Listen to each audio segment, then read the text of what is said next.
next semester or not, but we'll see. Today we're going to talk about dark side of the leadership. Everybody has a positive side and a bright side and something that appearance outside, but you don't see the inside or shadow of the one person. Sometimes we are pretty shocked when any celebrities or leaders committing suicide, and because of due to the hidden sin was revealed, the secret was disclosed. Because of shame, people commit suicide or people disappear. One of the Korean celeb, young singer, her name is Sully, and she committed suicide yesterday morning. She hung herself at her own place. She made a lot of money. She was famous for a while. She's only 25. Younger than my daughter, and she committed. And everybody is saying, "What really happened?" And she underwent the depression, and maybe her secret was revealed. I don't know. A lot of people are saying we're gossiping and trying to find a real reason. As you can see, that one man looks a gentleman, but inside is an evil man. Someone is really nice, but inside is very, very dark. So what I want to talk about, I've been talking about leadership, biblical leadership that is rooted in the Scripture. And how does the Bible say and describe about the leaders?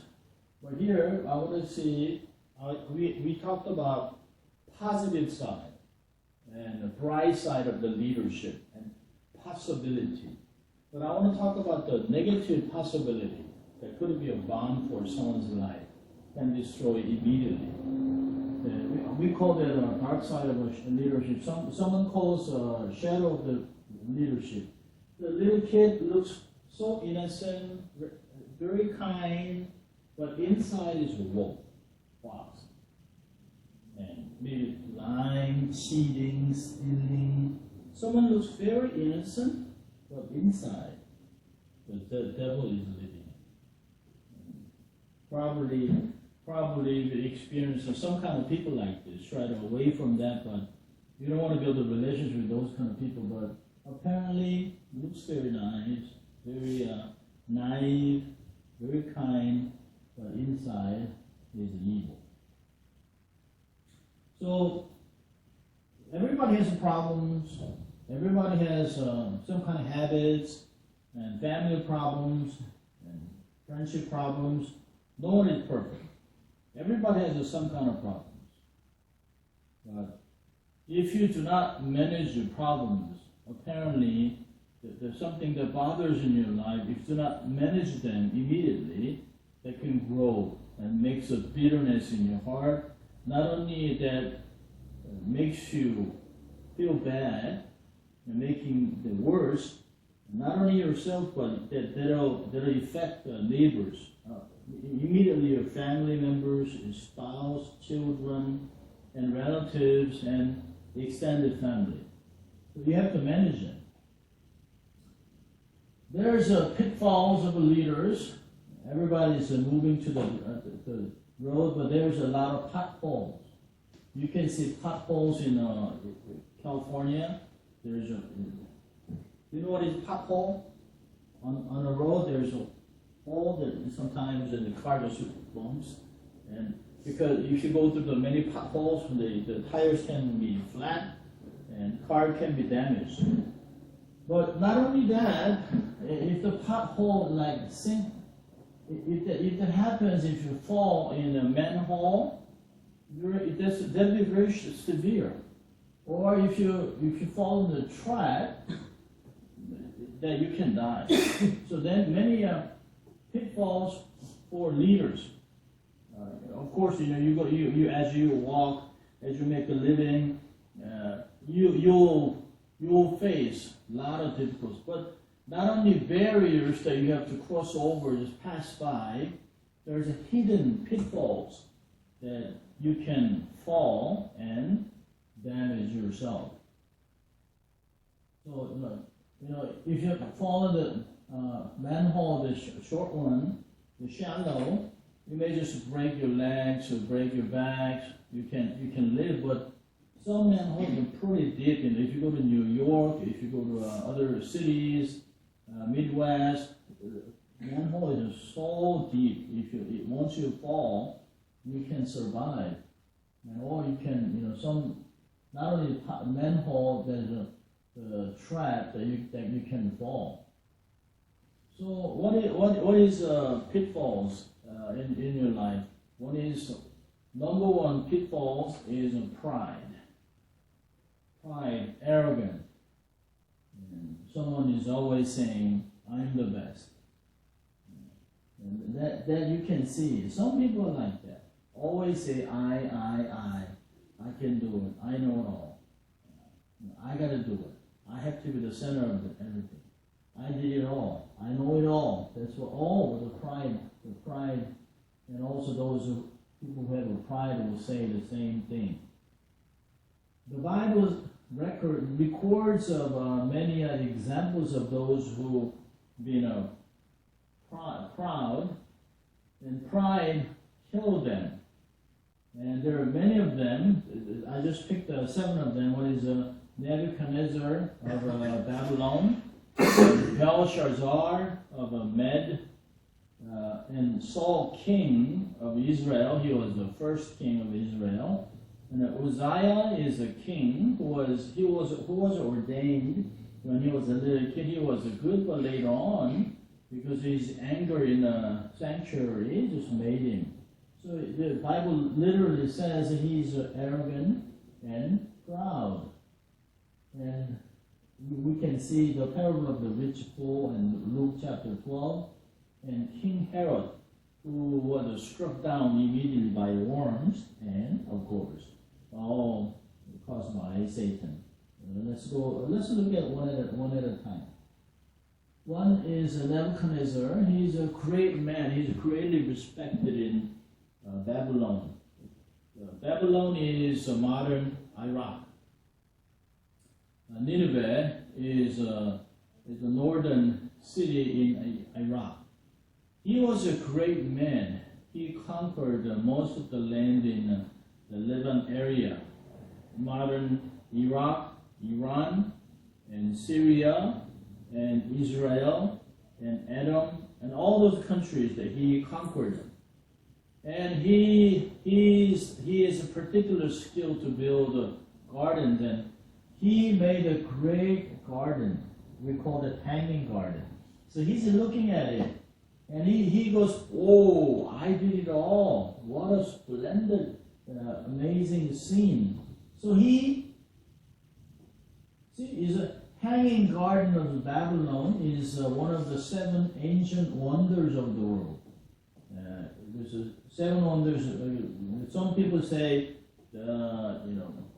Great Wall is one of the 7 wonders, and some say that that's a different thing. And there's 7 wonders in the ancient story. The Temple of Athens, and here's the Pyramid of Egypt, and there's a hanging garden. I don't know how they did it. It was a long ago. That was about 8th century BC. So let's say about 3,000 years ago. 3,000 years ago, they built a garden on the top of the castle. So they called it hanging garden. I don't know how they irrigate the water to the top of the towers, and they plant the trees and all kinds. So they still say, how on earth they did it? Even the modern architecture is saying that's an amazing thing. So Nebuchadnezzar looked at the hanging garden on the top of it, he enjoyed it, and he just go, whoa, I did all these things. And he says, what a marvelous and splendid work that I did. And he said, I did it. See, even 31, he says, this is decreed for you. King Nebuchadnezzar said. He says, I did it all. And as soon as he, if you go to 29, let me read it from 29. 12 months later, as the king was walking on the roof of the royal palace of Babylon, he said, is not this the great Babylon I have built as a royal residence by my mighty power and for the glory of my majesty? He says, I did it for me. My hands did it. And he said it. And as soon as he said it, the voice of the Lord came down and made him to lose his insanity. He became just like an animal for 7 years. See? This is a picture. Oh, sorry. So God made him like a beast. He was a great king, but as soon as his pride rises in his heart and he's boasting himself, God said, we're done. So God punished him for 7 years. So he crawled and eating grass and drinking dew and water like an animal for 7 years. And after 7 years, the word of the Lord came back and he became king again. Then, and the right picture says, he realized that, there's a God up there. He controls everything. He gives to the one whom he's pleased. But he's a sovereignly control everything. So he praised the Lord. And this is a good case because pride did not kill him, but he was punished. Later he was restored. But this guy, he's the grandson of Nebuchadnezzar, Belshazzar. And Belshazzar he was a man of pride. He enjoyed his drinking, wines and orgies and parties night after night. But one day he used the cups and these vessels that are only used in the temple of the Lord. That's been sanctified. It was dedicated to the Lord. So they used those tables and cups and glasses, golden cups and these things were taken from the temple of the Lord and used in drinking wine and mocking the Lord. And suddenly, finger of the Lord just came and just appeared. The finger just appeared and make the sign Mene Mene Uga. It didn't happen. And he was so scared, and he called Daniel to explain what it is. And Daniel, nobody was able to explain what was written on the wall because suddenly big hand, the finger just came and made huge writings on the wall.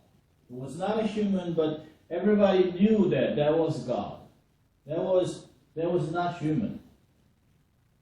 And nobody understood, but except the man of God, Daniel, understood and explained what it is. And he says, 25, so this is the inscription that was written, Mene Mene Tekel Parsin.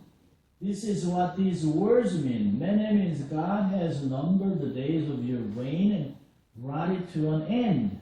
Tekel means you have been weighted on the scales and found wanting. Peres, your kingdom is divided and given to the Medes and Persians. Then at the Belshazzar's command, Daniel was clothed in purple, a gold chain was placed around his neck, and he was proclaimed the third highest ruler in the kingdom. That very night, Belshazzar, the king of Babylon, Babylonians were slain, and Darius the Mede took over the kingdom at the age of 62. As soon as the thing was explained, he wasn't dead. The Bible scholar says he had a heart attack and he died. And some say he was slain by the Mede king. Sudden invasion made him scared and shocked, and he was killed by Median king. So justice of God just waited him. But he was too light. He was not enough. He was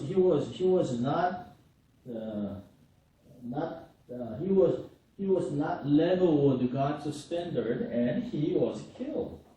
So justice of God is weighing everyone, and this is what happened. So he was killed because of his pride. But Nebuchadnezzar was not killed; he was restored. But Belshazzar, he went too far. He crossed the line. He used Lord's vessels from the temple of the Lord and drank it, and he was killed because he just crossed the line. King Saul, when King Saul was a king, and his country was invaded or threatened by Philistine, and Philistine had a great warrior named Goliath. That he was 7 foot tall. He was big. He was no comparison. He was mocking all the Israelites, even mocking the name of the Lord. And he was just making fun of Israelites and Israel and God of Israel. So he could not do anything, but the little boy, shepherd boy came and he slain and killed Goliath. He became national hero. He became the son-in-law of the King Saul. But all the ladies were praising all the thousands for Saul, but 10,000 for David. They were praising David better. So he got jealous, and he wanted to kill David. And he's been chasing after David, his son-in-law, for 13 years. He tried to pierce him to the wall. He wanted to kill him. But this is what 1 Samuel 15, verse 10 and 11 say. Then the word of the Lord came to Samuel, I am grieved that I made King Saul, because he has turned away from me and has not carried out my instruction. Samuel was troubled, and he cried out to the Lord all that night. So even he was before killed, he was rejected by the Lord. And God just grieved that God made him king. See, King Saul, he did not recognize what David did for his nation. And here, there's a reason for the decisions which disqualify us from the discipleship. Is saying from the example of King Saul, he was not listening to God. He was tolerating. He became a rebellious spirit, and he was presumed upon God. But this is what really happened. Historical fact, the historical interpretation is saying, and 1 Samuel 31:6 say, Saul and his 3 sons and his armor bearer and all his men died together the same day. And 31:5 says he killed himself. Suicide. The historical interpretation, fact, the mere history says, he was defeated and he killed himself. That's it. And he committed suicide on Mount Gilboa. He didn't want to be killed by uncircumcised Philistine, other people. And he wanted to be killed or just kill himself. This is a fact. But there's a deeper interpretation. If you look at the biblical interpretation, if you go to this is from 1 Chronicle, that's a commentation of Israel history. And this is 1 Chronicle chapter 10, 13, and 14 say, listen carefully. Saul died not because he committed himself, suicide. He was unfaithful to the Lord. And how? He did not keep the word of the Lord and even consulted a medium for guidance and did not inquire the Lord. So the Lord put him to death and turned the kingdom over to David, son of Jesse. The biblical fact is a hidden meaning, true meaning of the apparent, the historical fact. Historical fact says he was defeated in a battle and he killed himself in Mount Gilboa. That's it. The true thing is God killed him. God planned it. So God raised a neighboring country to invade Israel and chase after Saul and kill Saul and his 3 sons. So his unfaithfulness caused his death. He did not read the word. He did not keep the word. Because God is not talking to him, so he just went to medium, who's like doing a palm reading or just like sorcerer, those who do not know, the woman who was possessed by evil and was talking to the devil and the dead spirit. So he consulted a medium for guidance. What should I do? God is not talking to me. He should have gone to God for forgiveness, but he didn't do it. And he did not inquire of the Lord. He didn't pray. His life was done. His day was measured. And God made him. God decided to put him to death. So, literally, the historical fact said he committed suicide, but the biblical reason is he was killed by the Lord. The Lord just killed him. See, Belshazzar was put to death. And King Saul, Belshazzar was a foreigner, but King Saul was the first king of Israel. He's a covenant people of the Lord. And he was killed by the Lord because of his pride. Uzziah, he was a great king. He was ordained when he was a little kid. He was really, really committed to the scripture. He was a nice king. He was following the rules of the Lord. But one day he could not control himself because he was madness. Madness is coming, and he just went to the temple where only priests can handle the sacrifices. Burning incense and killing animals and offering sacrifice to the Lord, moving to the altar. It was all done by only priests. But this guy wanted to do what priests are doing. So this is what he did. He said he snatched out of the incense burning thing. He wanted to offer this to the Lord. And high priest said, "No, don't do it. This is not your part. You have to leave. You cannot do it. It's only for priests. You should not do it. God will be mad." Well, he was angry at priest, and this is what happened. Immediately, leprosy broke out on his forehead. He became leprosy. So he was the only king of Israel who was struck down by God with a leper. So he was known as a leper's king. He's the only leper king in Israel. Leprosy is a very, very scary thing. Leprosy is a hidden, or a visible sign of God's curse. I've seen several leprosy. The lepers, or people who have a leprosy, were segregated, and they're losing senses, and sometimes they blow their nose and the noses are gone.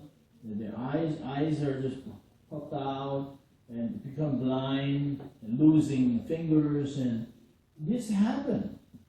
So even the Old Testament and even the New Testament say they are those who have a leprosy are cursed by God. They're just condemned by God. So they were segregated from their families. They were not able to coming into the town. If he wanted to come to town, then he had to keep like 30 meters apart, and you have to say, "I am unclean. I'm unclean. Don't come to me." If you do not say it, anybody can kill him by throwing stones. You have to tell them that they have to stay away from it. I'm not clean. Unclean. Unclean. Even families were banned from them. So eventually they lose their eyesight, they lose their fingers and legs and ears and nose. This is a horrible disease. So he was Nebuchadnezzar was the only one who was restored, but those were killed. Belshazzar was killed, King Saul was killed, Uzziah became a leper. He was known as the leper king of Israel. And this is a parable of a rich fool. Luke chapter 12 is saying, this is not this the actual story, but it was a parable that was told by Jesus Christ about a rich fool. And there's one guy who just earned so much. And he was all these things. And I gain all the power, everything belongs to me. He tried to fight, stand against the Lord. And he was thrown down. This is Lucifer. There was a form that was made as a morning star. Lucifer, the devil, Satan, was made in 5th century by the Middle Eastern people. And this is Satan is his followers are drawn by the artists in 16th centuries in Europe. So everything, every evil, behind who causes evil? Satan, devil, evil spirit, and his followers make that. Right? It was projected as the evil spirit with a nail and tails and a snake and horns and horrible things. Sometimes come as a disguise as a morning star, but he's not a morning star. So Jesus is a true and only morning star and a day star. And when he was tempted in the wilderness for 40 days, he just conquered and subdued the devil in the wilderness, and he started his public ministry. And eventually Satan will be condemned forever. He will be thrown into pit. Starting route to Lordland University. What was that? And Hellgate is open. And everybody has a destination. It doesn't matter how much money you have. It doesn't matter how smart you are. It doesn't matter you're American or not. It doesn't matter you're a man or a woman. It doesn't matter. Everybody has a destination, either hell or heaven. I am guaranteed to go to heaven because I believe Jesus Christ is my Savior and Lord. Whoever doesn't, it doesn't matter how rich you are, it doesn't matter what kind of cars you have, what kind of background or reputation, it doesn't matter. Christ matters, and Christ makes your destination. So, Hellgate is wide open. Everybody's moving, and everybody's possessed by the earthly things, and money, fame, power, all those drugs, sex, anything, but they're ending in hell.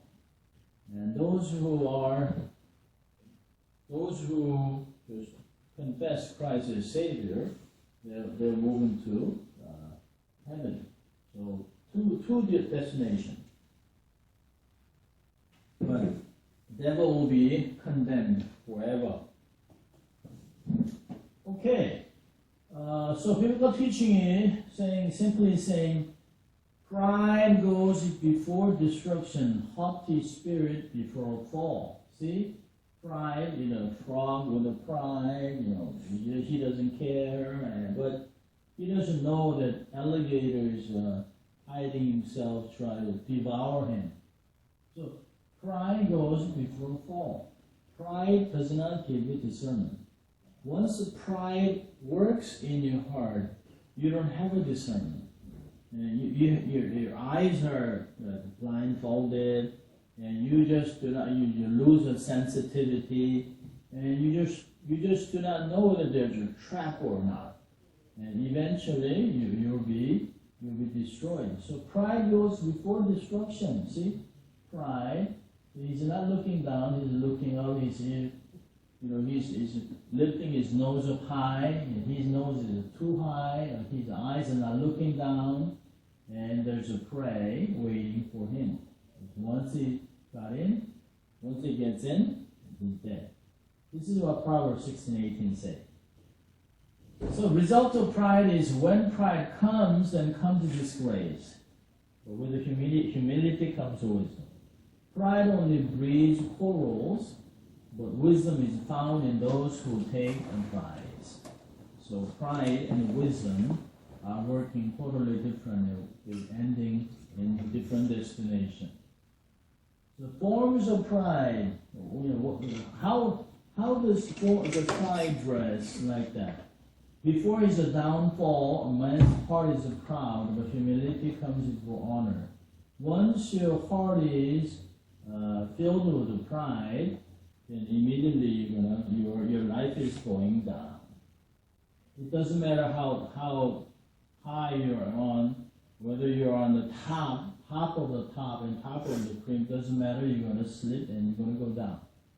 And Luke 1:51 says, he has performed the mighty deeds with the arms. He has scattered those who are proud in their inmost thoughts. And if you're humble, display humility, then Christ will do. He will care for you. He will lead you. He will take care for you. But once your thought is filled with pride, who are proud in their inmost thoughts that nobody knows but he's a pride, then God will just scare him, just move around, just kick him from the stage. And Proverbs 6:16-19 says, there are 6 things the Lord hates, 7 that are detestable to him: haughty eye, a lying tongue, hands that shed innocent blood, a heart that devises wicked schemes, feet that are quick to rush into evil, a false witness who pours out lies, and a man who stirs up dissension among brothers. This is old saying of the Old Testament. And 1 Samuel 2:3 says, do not keep talking so proudly, or let your mouth speak such arrogance, for the Lord is a God who knows, and by him these are weighed. Seek his weighing, whether he's a pride or not. Even though you speak softly, your pride and arrogance can come out from your heart. Even though you speak loud, your voice is big. If you're humble, you display humility. So God does not like pride. God does not like proud heart. So what is the source of pride? Where does the pride come from? And Obadiah 1:3 says, the pride of your heart has deceived you. It is hidden in your heart. And you don't even know whether your pride is in your heart. You try to act humble, try to play a low profile, try to listen to people, you try to speak softly, but there's something inside your heart. And the pride is hidden in your heart, and that pride, hidden pride deceives you. And sometimes we say, oh man, I don't know why I said it. I don't know why he said it. Or even you say, I don't know why I said to my daughter like that. Oh, I regret for what I did. Because you don't know what you're saying. Because your hidden pride is deceiving you. It makes you things that you shouldn't say. Or feel and say something that you shouldn't. That's what's happened. So pride of your heart has deceived you. You who live in the cracks of the rocks and make your home on the heights. You who say to yourself, who can bring me down to the ground? And pride saying, I can do it. I can protect myself. I can do it all. So much knowledge will bring quarrel and fight. So warning. This is a warning. So if you think you are standing firm, be careful that you don't fall. You think you are strong enough? Be careful. You may get struck with a cancer. My dad died 40 days after he was diagnosed with pancreatic cancer. He's been never sick. He never complained about sickness. He maintained his weight for 40 years, and he dies at the age of 67. And he was okay. But one day he said, he called me and, son, I cannot digest, my skin's turning red. I said, oh, jaundice is coming, so this is serious. So I took him to the hospital. And the doctor diagnosed him, oh, this is jaundice. He just progressed a little bit. It should have come a little earlier. And that night, he had a blood test, and he was diagnosed as a final and last stage of cancer. Pancreatic cancer, he was a terminal. And we took him to UCLA Cancer Center. We met one of the best cancer physician, oncologist, and I asked him, if we have a surgery, then how long can you prolong my dad's life? And he was a Jewish doctor. He said, even though we have a surgery, he's not going to live more than 6 months. So his maximum lifespan was 6 months after he was diagnosed. Even though he has a surgery and he's going to have he has to go through 6 times of chemo and radiology. So he's going to suffer a lot. So I asked my dad, would you like to go through this surgery? And he said, I don't want to go through surgery. I just want to go out like this. And he died in 40 days. You cannot say, I'm okay. You never know. I was walking down the street at 6 in Kingsley after my school is over. I love walking, so I just took a bus to Santa Monica City College and I took a class and came back. I was walking. And then at 8:30 at night, and that was February 28th. So I was walking home, and I stopped on the cross section. It was a car was going that way, and I need to cross the street. And the light was red, so I just waited. The light turned to green, and the car was going slowly. So I just waited. I just let the car go, and the car did not go. So I just waited for 5 seconds. I thought the driver saw me. So I just began to walk, and this car just hit me. I broke my leg here. I still limp. I had a surgery in March, and it took 4.5 hours because the tibia bone was broken and into pieces. So I put a pen and 5 nails on my leg, and I lost my right leg is half of my left leg after surgery because I couldn't walk. I was in a wheelchair for 2 months. I can walk, but I still limp. And I never had a car accident. I never hit anybody. I never been hit. I wasn't in a car accident. I haven't had a even speeding ticket or any ticket for 15, 20 years. But never know. You cannot say, I'm okay. Anything can happen. You know, now one of my friends complained that his son wants to become a woman. His funny thing is that it's happening. And he said, you know, my son wants to become a woman. He wants to have a sex surgery and he wants to become a woman. And he still claimed that he's a Christian. We just both laughed and cried. And recently, a newspaper says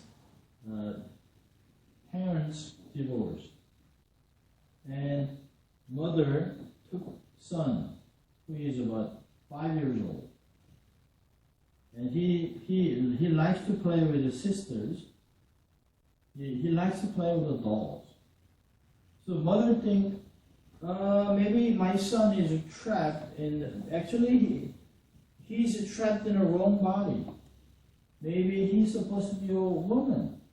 So he wanted to have sex surgery. He wants to make his son, he's only 5 years old, he wants to make him to a girl. And father was surprised and shocked, and he complained. He went to the court and filed and tried to stop it. But eventually the mother will do. Things are happening. It's a warning. If you think you're stand firm, be careful that you fall. Anything can happen because I said it, there's potholes and pitfalls anywhere. And Jeremiah 13:15 says, hear and pay attention, to not be arrogant, for the Lord has spoken. Don't be prideful. Okay? And 1 Peter 5 and 6 say, young men, in the same way, be submissive to those who are older. All of you, clothe yourselves with humility toward one another, because God opposes the proud, that gives grace to the humble. And humble yourself, therefore, under God's mighty hand, that he may lift you up in due time. So do not be rebellious. Wait until the time that God lifts you. Wait for the right time. Do not move too fast. Do not go overboard. And be submissive. Now, this generation is rebellious. What used to be X generation, Y generation, Z generation, and I don't know about the next one. These generations do not respect. They don't respect parents. You know, when we grew up on the street, when we see elderly people, we say hello, we bow. It was a common thing to anybody in the neighborhood who's older than me, or a father says, mother says, we just say hello, and we just, we bow our heads and show respect. Not anymore. In Korea, it's just so corrupted. Young teenagers are, hitting old men, kicking, stabbing, stealing, yelling, speeding. All kinds of things are happening. It's something that you never imagined. How can we speak in loud voice to elderly people? We couldn't do it. I don't think the Chinese people do, or Japanese. You don't yell at old elderly people. But now things are different. And recently, teenagers with all kinds of the tattoos on their arms and legs, these guys with the bats, and they just lynched the poor elderly man and stole his money. And it shows no regret. They're only 16 years old. Badass. Things are happening. No respect. No submission. So rebellious. It says, be submissive. Who's older. Be submissive to your parents. We have to demand our children. We have to teach our children to submit to older people. Like, listen to your teacher, listen to your parents, listen to your neighbors, listen to your uncles, listen to elderly people, respect them. That you have to learn. It's so important. Characteristics of a proud is feeling the merits of others. Is I did it all. Pride to manipulate the heart of the leader to monopolize the success. Even though all there's subservience and the partners did, and he goes, I did it all. He takes all the credit. And the second thing is unwilling to learn. I know it all. I don't have to learn. I know it. I know I'm old enough. I'm 60. I don't have to learn from them. You don't have to teach me. You don't have to tell me. I know it all. Actually, it's not true. When I was growing up, we didn't have a computer.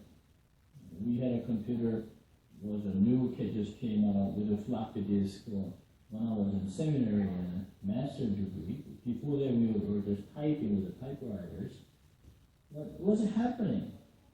We cannot say, I know it all. My children know better than me. They're using cloud, they're using different things, and they know how to use the phone better than I do. That's why they want to get the better phone every year. But I use the same phone for 4, 5, 6 years. Still, make the phone is a phone. If you call them, that's good. For my kids, no. So we cannot say new things are happening every day. New development, new skills, and new ideas, and new tools. So you cannot say I know it all. You have to learn. You need to have a willing heart to learn. And third one is Superman Savior mentality. Only I can do it. I can do it. Only I can, not others, not them. I can do it. That's not true. Forgetting the fact that it entirely depends on the grace of God and the support of the people. Everybody worked hard for the teamwork. You cannot just say, only I can do it. And the fourth one is lose compassion and becoming rude. And they're saying, you're useless. We don't need you. Fired. Out. You're done. Dunking. The things that happen. And do not have a compassion heart. And they are so rude to new people and rookie and those who are doing interns. And they're just making them, actually they make them slaves. It's not good. These people will eventually face the downfall, needs to fall. So the lesson is pride brings the destruction. Door of destruction is opening as your heart is filled with pride. So do not be proud of your achievements. Constantly show thanks and praise to the effort of staff or your children. Guard your mouth that you do not steal the glory of God. Always has a mind to learn, seek wisdom and understanding of God. Do not forget that your success is a result of the grace of God and the help of others. Be with the neighbors who are in hard and difficult situations, and God opposes the proud but gives grace to the humble. That's the word of God says. So leadership is a precious calling and is a privilege from the Lord. This is the second thing of a pitfall. One was the first pitfalls of leaders is pride. And the second thing is a sexual sin. This is rampant, whether it's a Christian community or not. Whether you believe in God, you're a Christian, doesn't matter. It's all rampant everywhere. Divorce rate goes up to about 50%. It's about 60% in a no children, and they're so easy to divorce. Just enjoy their sexual partner. No children, they just raise dogs and cats at home. That's all. But most of this, they say communication problem, but the major reason, major factors of divorce caused by sexual sin, unfaithfulness, affair, is a key for divorce. So sexuality, immorality, purity is all matters. And adultery is a big thing nowadays because when I was in high school, you have to go to a theater to see X-rated movie. What was only section that was in 1978, 79, all those X-rated movie theaters packed in Western, above Santa Monica and Hollywood and Sunset Boulevard. But later on, they made X-rated videotapes, and later they made pornographies on DVD. Now you don't have to go anywhere. You have a computer. You can just click it at home, even in your bed, even on your desktop. Just click it, then through the wire, speed is fast. The pictures of naked ladies and men are coming into your home. This is all about is pornography and sexuality. So sexual sin is a big thing. When Trump is attacked by the Democratic senators because of sexual sin after marriage, and he had an affair with the model. He had an affair with the model after he got married because he had the money. That's what he said. But it's not good. So, there we have about 20 more minutes. So, tree of a sexual sin, it has many different kinds. Homosexuality, and he says adultery, abortion, HIV, AIDS, and pornography, transsexualism, child abuse, fantasy, condemnation. Is all one side is something is in your heart is saying this is what is happening, and is all these sins were hybrided by the branch and was deeply rooted in the lust and brings a destruction. This is what's going to happen. It's power, soil of the flesh. There's a power, lust, and fornication that brings to the heart, and you're moving out. You're just acting out. You're saying out. That brings a horrible disease in your life. This is a tree of a sexual sin. It's not just happening. You don't say, on Tuesday I gotta go commit adultery. No, you cannot do it. Or you just say, I feel like committing sexual sin. No, it doesn't happen like that. That has a root in you. Your heart matters. Your heart is searching. So your eyes and ears, nose, mouth, and all the five senses are rooted in the heart. And so whatever you have in your heart, your eyes are searching for it. If your heart is filled with lust, your eyes are looking for those to fulfill your heart desire. And even ears. If your heart is filled with money and greedy, then your ears will be given to those who can give you money for that. So this is the sexual sin tree. So addiction cycle is happening. You have a fantasy in your head, and you make a ritual. What if I meet this girl? What if I this man? What if my husband finds out? What if my wife finds out? What's going to happen? You do the ritual in your heart, actually act out. Then shame comes into your heart. You say, oh, I did it again, I should not do it. But this is a cycle. It's like a chipmunk is running in a cage, is back and forth, it's an ongoing thing. It's happening, it starts in the mind. And your brain is saying sex, sex, sex, sex, sex, sex. All this in the brain. Normally guys have more. And this brain searches for their pictures and through the internet and search for the movie and those things is happening. And guilt comes in.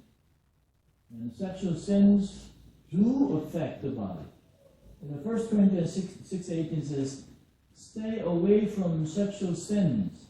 Other sins that people commit don't affect their bodies the same way sexual sins do. People who sin sexually sin against their own bodies. So you're committing your sin not with your tongues or your hands or feet or eyes, but the sexual sin was using your organ, your body parts, and that damages your heart, damages your body. But it leads to different disease. And guilt is killing you. You're under the heavy guilt. This is an ongoing thing. And marriage, game over. Because of unfaithfulness. Marriages are broken and lose your family. And who are the targets and victims of divorce? Children. Children and grow. There are two kinds of families. One family that is you're grown in it. So you have a parents, you've grown up since baby. That's the first family. Then there's other family that you are going to make. So whatever happened in the family that you grew up, that'll reflect in the family that you're making. Let's say you grew up in a father who is alcoholic, abusing mother, and domestic violence. And domestic violence, you're exposed to domestic violence. Fathers are yelling and kicking, saying bad things. Many the Asian men do, and drinking. Then you just keep yourself. And you just want to run away from home. You don't want to do anything. You don't want to be like your father. You don't want to. You have a pity on your mom because mom is beaten by father all the time, yelled at all the time. So you don't want to be like your father, mom. You want to get away from home. But that was engraved in your heart. That became your lifestyle, even though you don't want to do it. That reflects on the marriage that you're making. That you get married and you become a mother or your father, you are just repeating the same thing. Without healing, without the restoration, you're gonna carry on all the things that you have learned from your childhood. It's a sad thing. So sexual sin leads to broken family. Marriages could be on the rocks. End up in divorce. It's happening. And some say, couldn't it be boring that you married to one woman for 40 years? No, it's not. It's exciting to have a journey together for a long time. My parents lived for 50 years. They enjoy their life. Of course, they're not perfect couples. They raise their voices. They argued each other. We heard it, and we're saying, "Oh, parents are fighting. Mom and dad, they're angry." But they enjoyed it, endured for 50 years. I enjoyed my companion with my wife for 30 years this year, and I'm looking forward to have more years to enjoy with my wife. But it's exciting to have a long journey together. I can imagine walking with a different person. I got used to my wife, and we have a mutual dependency. We're still making making our marriage for another 30 years, maybe, who knows. So remember that sexual sin is a bomb. It's a time bomb. You can explore any time. That can blow everything that was ever built up. You know, this bomb, if this bomb explodes, your company will be gone, your family will be gone, your children will be gone, you're damaged. You have to find friends who can monitor your sexual purity. Imagine dire consequences of sexual sin. Cultivate healthy marriage relationship, including a physical relationship. Consider temptation will come and pray for chastity and ask others to pray for you. Let's look at this one at a time. Set responsible monitoring. What does it mean? Close friendship with accountability. Check and balance. Find someone with whom you can talk each other frankly. You can share your inner struggle, problems, so you can mutually understand. So you can get a piece of advice from the person, someone you can trust, someone who can respect, someone who's knowledgeable. It could be older or could be younger. You know, because I'm a pastor, I have pastor friends who are accountable to me. So we share a lot of things, you know, like a family ministry, or church ministry, personal struggles and habits, you know, those kinds of things we share to see. So check it out.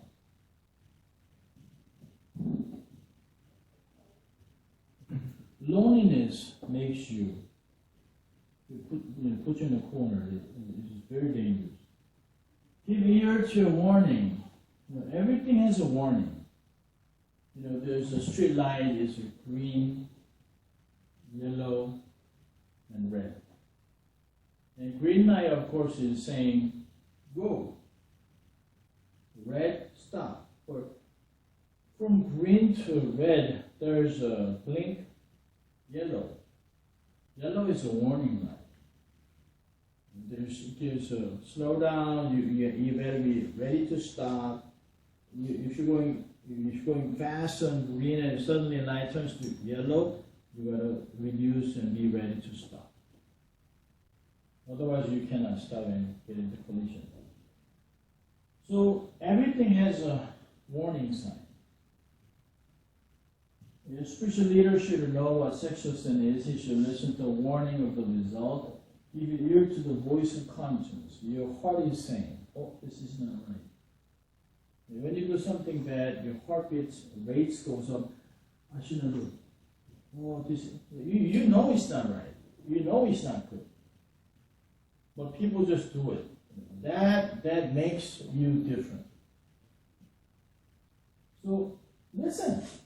You have to listen. Look for the warning sign. Oh, that's not good. I should not touch. I should not listen. Oh, I should stop here. When there's a danger zone, you should not enter. Then you should stop there. You know, only woman that I can touch, that is my wife. I don't even touch my daughters who are over 25. Of course, I hug my girls and I pray for that. But I don't touch.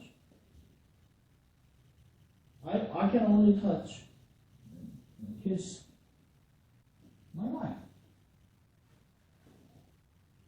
There's a borderline. I cannot touch someone's wife. I cannot touch a woman beside my wife. But there's a line. Line was drawn. So stop, look, and listen. Beware of train. You don't want to hit by a train. That's a deadly thing. You're dead. So you have to know. You have to stop. You have to listen. You have to watch. There's a warning sign everywhere. You have to listen to your conscience. Listen. And consider the result. And wise leader should always contemplate the results of committing sexual sin. It is miserable to lose everything. What does it mean? You have to think consequences. If I miss the school today, what if I don't take the exam? What if I don't go to the meeting today? What if I don't go to interview today? There's consequences. Every idea has consequences. Every word will bring consequences. See, if you study really hard, then you're gonna do well on the exam. That's a consequence. If you cheated on somebody, the consequence is you get caught. Let's say you're driving really fast on the freeway. You say, "Oh, I'm never get caught. I'm okay." But the consequence is one day you're gonna get caught. That's a consequence. So if you consider consequences, because there's always a cause and effect. The policeman will not stop you if you're keeping the rules on the road. And if you keep the rules, and if you ask for help to policemen, they love to bring the service to you. Policemen are very friendly. They're very nice people. But once you break the rules, then they'll be brutal to you. So cause and effect. There is a cause. You get a ticket because you parked in the wrong place, wrong time. You got a ticket, you got a speeding ticket because you speed it up. You get handcuffed because you did something bad. You can get handcuffed if you hit your wife for domestic violence. There's always cause and effect. If you speak too loud at night, in the middle of the night, then somebody will call police to give you warning. So consequences coming ahead. If you're a parent, you're always telling your children, study hard, enjoy your life. You gotta be a professional or get a license to enjoy. So we always say, do what you have to do in order to do what you want to do. You wanna do something, then you gotta do something to enjoy that. So always like that. So cause and effect. There's always a link. Always like that. And cultivate healthy habits. The wise leader adopts concrete measures to protect himself from sexual temptation. Maintain intimacy with your wife or husband. It is absolutely necessary for the wise sexual relationship with the wife. Do not make your husband to think of the women. It's an important thing. So you gotta cultivate healthy habits. Why do we have adult disease symptoms, high blood pressure, or liver disease, or you say heart disease, or you have sugar level is high, so you become diabetes, overweight. Why? Because you don't have a healthy habit. So you gotta have a healthy habit. And most of all, you have to maintain intimacy with your spouse, husband and wife. You have to have an intimate relationship between you two. Otherwise, Satan will always saw the bad ideas in your heart will do something bad.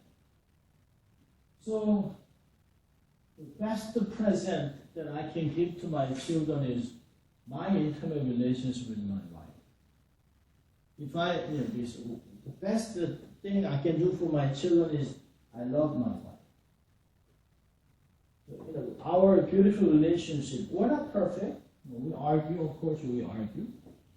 We sometimes raise voice. We have shortcomings. We are not perfect people, but we know how to draw the line, how to maintain intimacy. And as long as we become intimate, then our children will feel safe. They feel very safe and very secure. because the parents are secure, they are secure under the roof. So as long as they are under my roof, I have to provide security through my intimacy.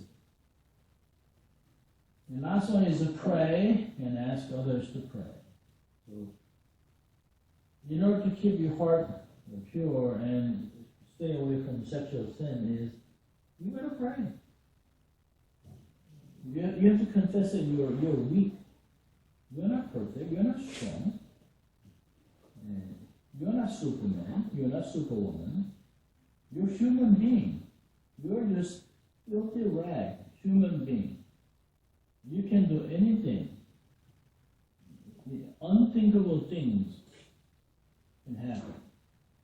So always pray and ask others to pray for you. Any questions? Any questions? Before you guys go, I just want to ask you something. So for just 1 minute, maybe you can stop the phone and look at the board. I just put 4 topics. I don't know whether I'm going to teach or not, but any of the subject that you want to learn from school next semester, if you're coming back, is I just put 4 topics of something that I dealt with other school. One is the U.S. history, since you become a U.S. citizen or you are living here. You maintain not only maintain your status, but once you become citizen, then you should know. So if you want to learn U.S. history, or you want to know what culture is, how culture is divided into. So Christ and culture, we talked about Lord of the Rings and other stuff. And literature, we'll see that. Sometimes we watch a movie for 15 minutes and we'll discuss with it. And third thing is the communication, public speech. It's something you can do. And the third thing is comparative literature and film.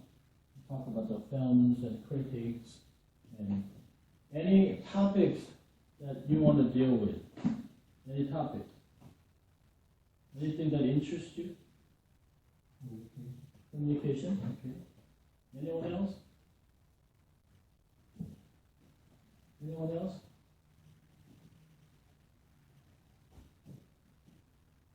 Anyone? U.S. history? U.S. history? Anyone? U.S. history? U.S. history is a big one. Once you go to a citizenship interview, you have to know the system amendments but 10 weeks is short, but so I can just give you overview of a U.S. history from colonialism to modern America. Just chop it into 10 pieces and give you slides. No exam, no reading, just maybe anybody Christ and culture?